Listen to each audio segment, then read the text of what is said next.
Hey guys and girls, how are you all doing today? It's your boy Too Lazy for Life back with a Fate Apocrypha. Alright, so we're coming up to the halfway point now, episode 12. Alright, out of this 24 episode series. So we probably got one or two more opening ones and ending ones worth of this first half left to go before we transition over to the second half of this mediocre hype fest.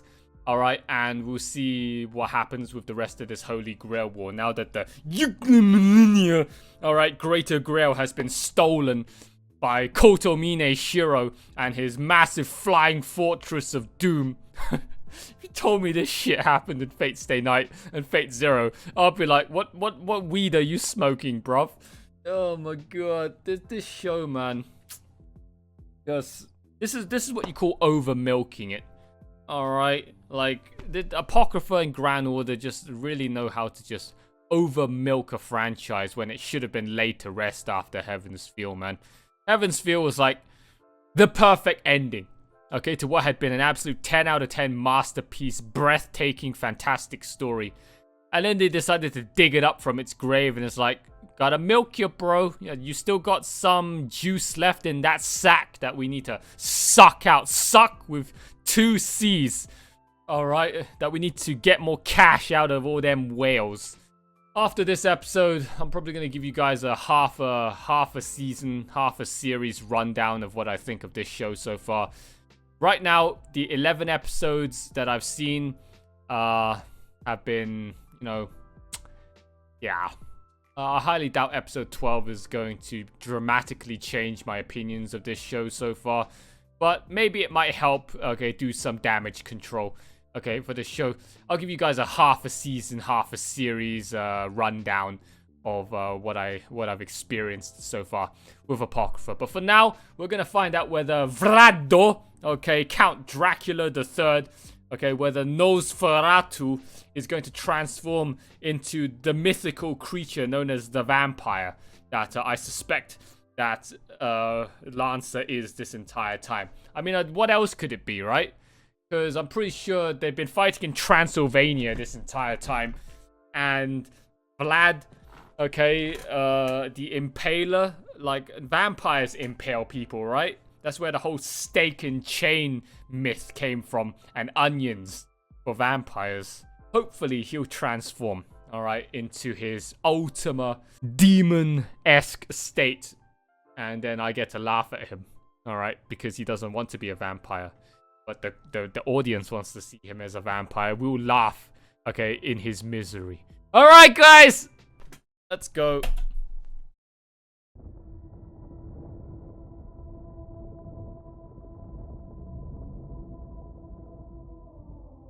How is that the Greater Grail, by the way? Alright, I thought the Greater Grail... I thought the Greater Grail was some... I thought the Greater Grail was some obelisk. Ooh. Oh shit! He used to have black hair. Wait, that Iris View? Hey, what the fuck?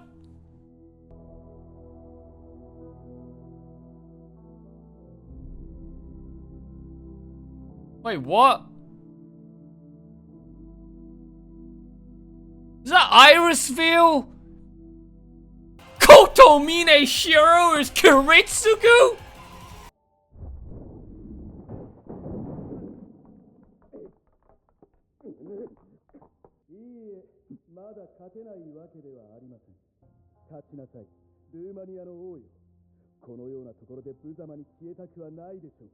Oh!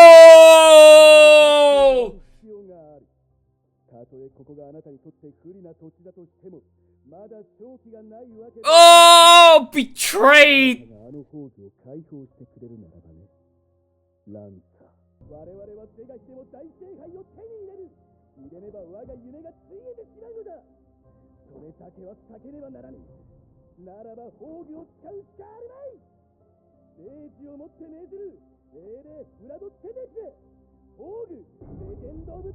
Oh, he's Dracula! Hey, I called it! I knew it!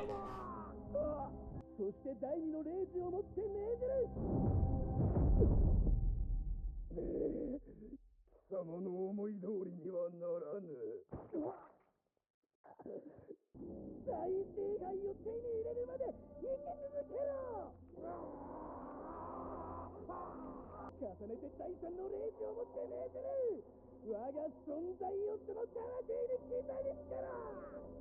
What the fuck? Okay.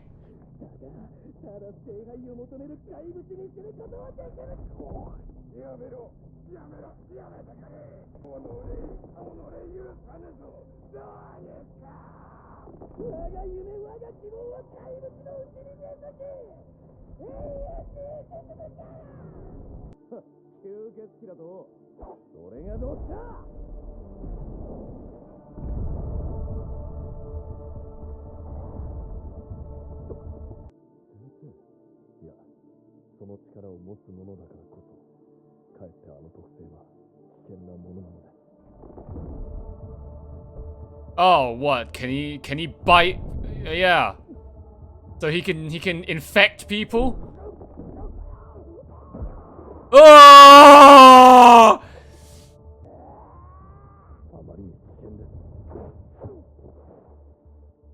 Bro, that's pretty OP, man. Like, so he can turn all of them into his minions as well. So what? Every bite he does is like Caster's rule breaker.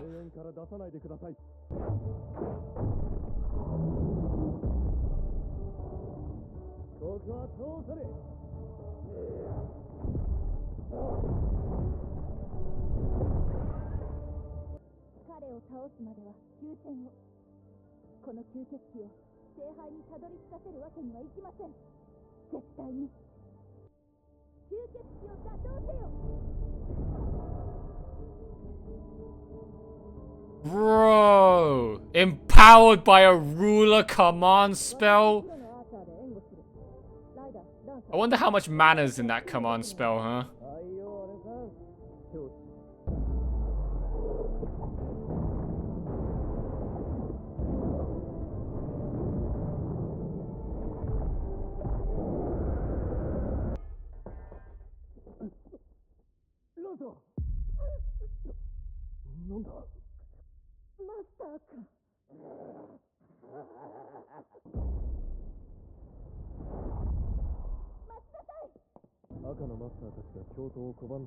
The Masters of Red refused to cooperate.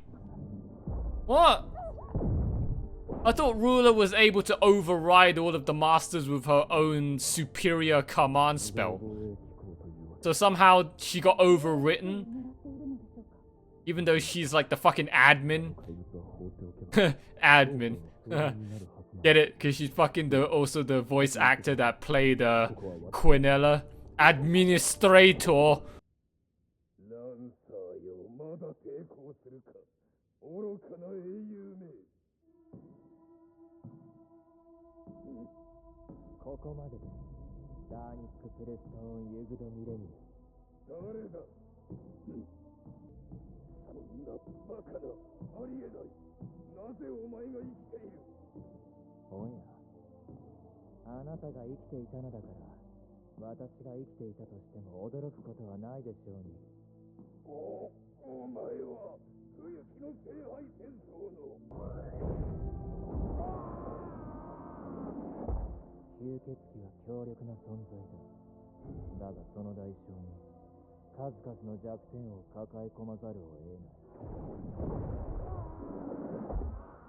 What are those blades infused with? Garlic sauce? Oh, purification.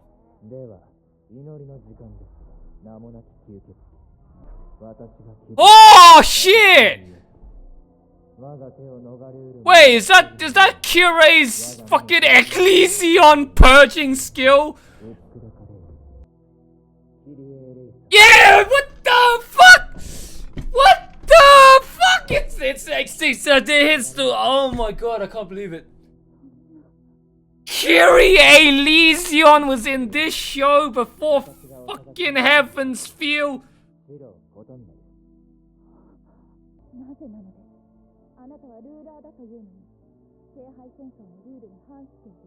あなたは何が目的なのですか？天草四郎時貞だ。 Who? 知れたこと。全人類の救済だよ、ジャンヌ・ダルク。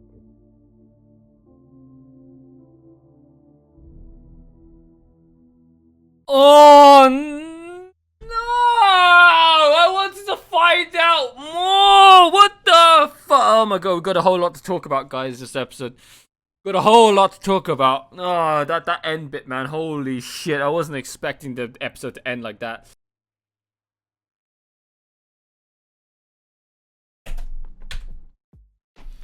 Okay, we have a lot to talk about this episode, guys, alright? Oh my god, that freaking end, like, 5 minutes of this episode just blew my mind and then some. Like, what the fuck? So, let's talk about Kotomine Shiro, alright? And the mysteries surrounding him this entire time and all the flashback, teaser, backdrop, plot development, exposition scenes that we had in the previous episodes with regards to Kotomine Shiro and Darnik, and those flashbacks of like the third war with Zoken and the guy hiding in the back, the shadows, and now this reveal here with the priest. All of this time, Kotomine Shiro was a servant. Well, I mean, I already called that, right? Because in the previous episodes, he took command of all 6 servants besides Mordred, and he relieved everyone of their command spells. He's now able to control all the other servants, but at the same time, he also was able to fight other servants in combat in the battlefield, 1 against 1, and also was pretty much able to trounce them. And then he suddenly just comes out of here, out of nowhere, and Kiri Ecclesion's Vlado, okay, who was practically unkillable by 6 other servants, including Ruler, okay, Ruler, who's supposed to be like the most busted fucking character out of all of them because she's practically immortal and can control everyone else, but even she couldn't restrain Vlad. So they had trouble, man. And at the end there, they were there choking and suffocating, and then Vlad was able to escape. So not even the might of 6 powerful servants could take down Vlad, but all it took Kotomine Shiro was like 6 black keys covered in garlic sauce, garlic butter, and then he was able to turn Darnik into dust and also vanquish Vlad. And we also got to see him in the flashback, right? Darnik saw Kotomine Shiro back in World War II, and we're right now in like the year 2004 or something. So it's been 60 years since 2004, and somehow Kotomine Shiro still looks like a 21-year-old, okay? And Darnik already said that he's been surviving the last 60 years because he's been feeding off of the souls of people, just like how Zoken did for the last 300 years since the birth of the Holy Grail War. But Darnik's been doing it for 60 years in order to maintain his youth as the way he is now, or was, before he infused himself into Vlad. But somehow Kotomine Shiro's just been walking around looking like his same old... Well, I mean, his hair turned white. I mean, it was black initially. But hey, he still looked pretty youthful, right? So that's all kinds of sus as to how he's been roaming the planet for 60 years and never aged. Well, now we know. He's a servant, alright? Just like I suspected, because also in the opening, like I said, the opening kind of spoiled it the longer you watch the series for, and then the more you reanalyze and look back at the opening. Shiro, he didn't have a servant silhouette on his character bit, okay, at the very beginning part of the opening. Every other servant in the beginning part had no character servant silhouette, okay, doing some cool action pose or some cool action animation, okay, behind the master that was being presented there in the opening. So that pretty much is a dead giveaway that he is both the master and the servant. I wasn't expecting him to be a ruler though. Like, what the, who is this Amaskuda Shiro Tosaka Rin or something like that, his name, right? He's a ruler. So somehow Darnik was able, so instead of summoning Avenger in the Third War by the Einspurns, somehow Darnik and the Nazis managed to summon a second ruler, or a first ruler, John being the second ruler. So he was the first ruler that came in this alternate timeline to instead of replace Avenger in the third war. And, well, I mean, obviously Darnik would have won if he fucking summoned Ruler, because Ruler's like the most fucking busted ass character out of all the classes, right? In this universe. So he won and burned down Kirei's church, and Zokin was there crawling, scrambling away for his life, and the person that was hiding in the silhouette in the background, in the flames, was Tosaka Shiro Koto, meaning Amaskara Marik, the entire time. Oh man, and also Vlad and Darnik, right? We're halfway through the show. I guess this Tosaka Shiro Koto Mine, Amaskara Shiro, whatever the fuck his name is, getting more ridiculous by the episode, man. He is the main male MC final boss of this show then, right? So Darnik and, unfortunately, Vlad just went out like a puff of smoke. He didn't even get to say any goodbyes or any farewell, epic, edgy speeches. He's now gone. Alright, what was supposed to have been such a badass main character of the Black Faction servants just got dumpstered like that. Just got overshadowed. The spotlight got taken from him by Koto Mine Shiro. And Darnik is now also dead. Like, wow, I thought these, like, who wrote this? All right, if they were supposed to be the main characters for up until this part, and now they just got replaced so instantly, like a 180 table flip by Amaskuro Marik Tosaka Shiro Koto Mine. What the fuck, man? Oh my god. And somehow Ruler didn't know that there was a second ruler in this war the entire... Well, actually, I guess that's the reason why she said, there's something weird about this Holy Grail War. Something feels off. Something about this Holy Grail War doesn't feel right. So, it's not the fact that there's 14 servants and 14 masters in this Holy Grail War compared to the normal Holy Grail War. The thing that she was talking about, she was referring to, that felt weird this entire time that she couldn't figure out, was this dude, this second ruler that's been hiding here this entire time. He's like Gilgamesh, who's been hiding in Fuyuki underneath Saber's nose for the last, how many years was it? 10 years, right? Since Fate Zero to Fate Stay Night, he's been living here in plain sight in the shadows amongst human society this entire time, and now reunited. Okay, so this first ruler is like Gilgamesh living in society to bump into Saber once again, the second ruler, now in this follow-up Holy Grail War. Oh man, oh my god, holy shit, what a clusterfuck of a show, man. This show has just got so many things going for it right now that I can't keep up. Alright, it's 14 servants and 14 masters, and now you got this Tosaka Amaskura Shiro Koto Mine 2.0 suddenly becoming the main bad character. Like, and then we still got Sig. I don't know what the fuck Sig's been doing now. Actually, Sig wasn't here this whole episode. So, it's just an absolute mosh pit worth of confusion having so many characters in this one show. Like, I don't know what direction we're going in right now. The ultimate goal of this show is to reclaim the Greater Grail, and everyone right now is trying to claim the Greater Grail for themselves. And as Shiro said, my goal is to save everyone. Oh, right. Now that I mentioned to save everyone, in the opening sequence, in the flashback, right, of Koto Mine Shiro, was that Irisfield that he was escorting, and then somehow Irisfield is there dying. She's somehow bleeding out there in the woods for some random ass reason, right? And then you get to see this wide back shot, this panoramic screenshot of black-haired Koto Mine Shiro holding Irisfield in the snow, and it looked basically like Kiritsugu, and he also wants to save everyone. The show is an absolute fucking clusterfuck of Fate Stay Night and Fate Zero references, man. Oh my god. Alright, I'm gonna leave it there. Alright, for my thoughts on episode 12 as it is. So, for my halfway point review of this show so far, alright, the art, the animation, the soundtrack, the storyline. So, the art it's pretty bog standard. It's nothing special. I mean, it's almost like Sword Art Online Season 1 sort of A1 Pictures levels of art. It's just okay. It's like a bog standard generic seasonal mid-tiered level anime's worth of art. Alright, the art's good enough. There are some janky ass bits here and there from just weird sceney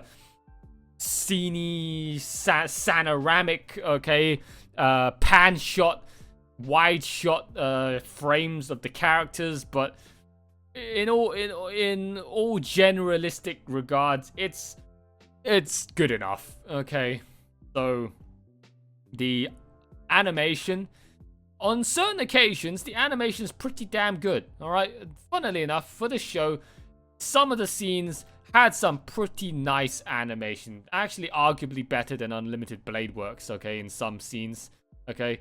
So I don't know how A1 Pictures managed to do that, okay, in this somewhat mediocre Fate spin-off, but the animation's been...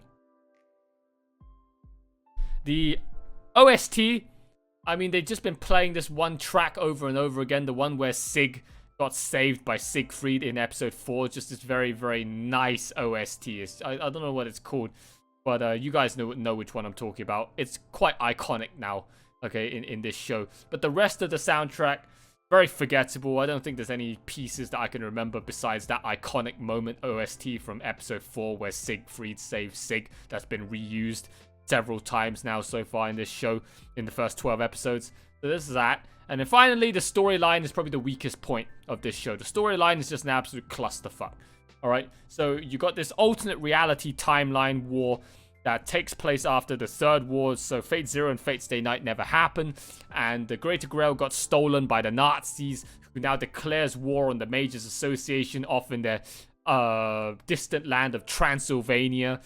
And then there's 14 servants and 14 masters, and everyone's gonna fight to take over the Greater Grail. That happens to also be a massive sphere cocoon thing that's not the black big dick obelisk that we saw from Heaven's Feel Part 3. And suddenly you got this Amaskara Tosaka Rinshiro Koto Mine. Talk about a clusterfuck of names on that guy, right?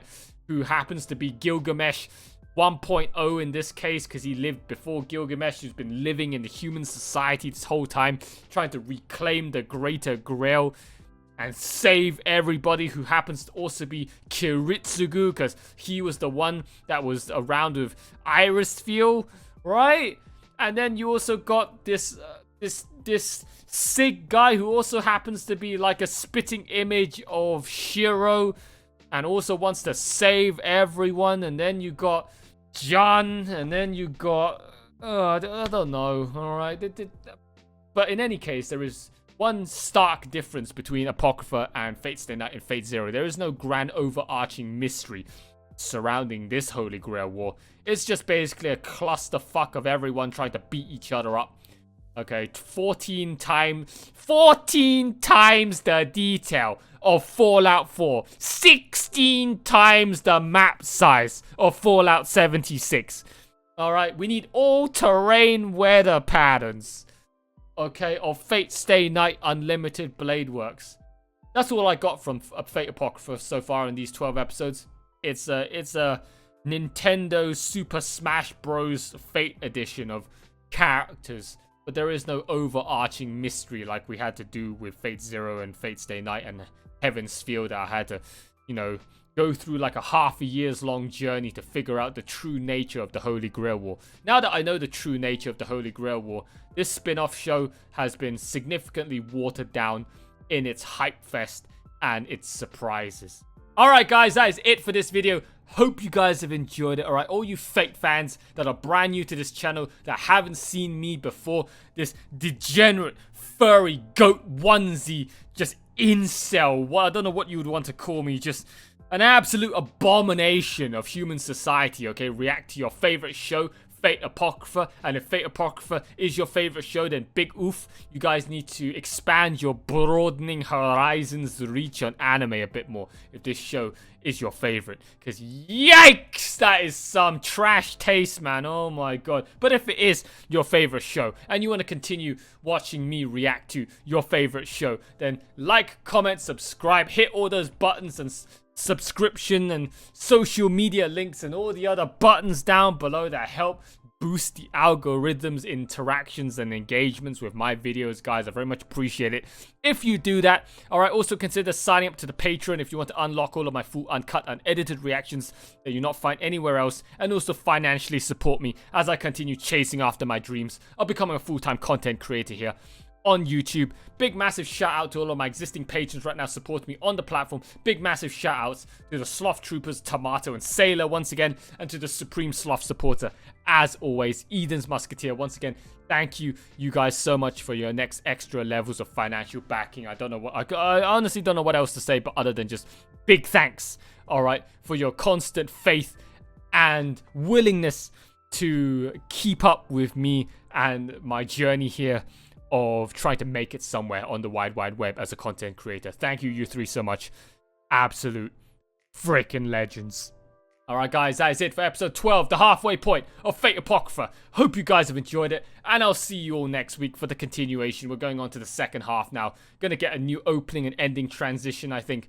And yeah, we're gonna see how this Holy Grail War develops from here now that Ruler has found out that Tosaka-rin Amaska through the Koto Mine Shiro Kuritsugu Emiya is indeed Ruler, the original Ruler. So we're now going to have a battle of the rulers, a battle of the most broken OP hacked, invincible, immortal characters of the series. Meanwhile, Sig's just fucked off somewhere in the background with Astolfo sucking his dick. I have no idea where they went this whole episode, but I'm sure they'll be back. Alright, so hope you guys have enjoyed it, and I'll see you all next week. Alright, guys? Catch you later.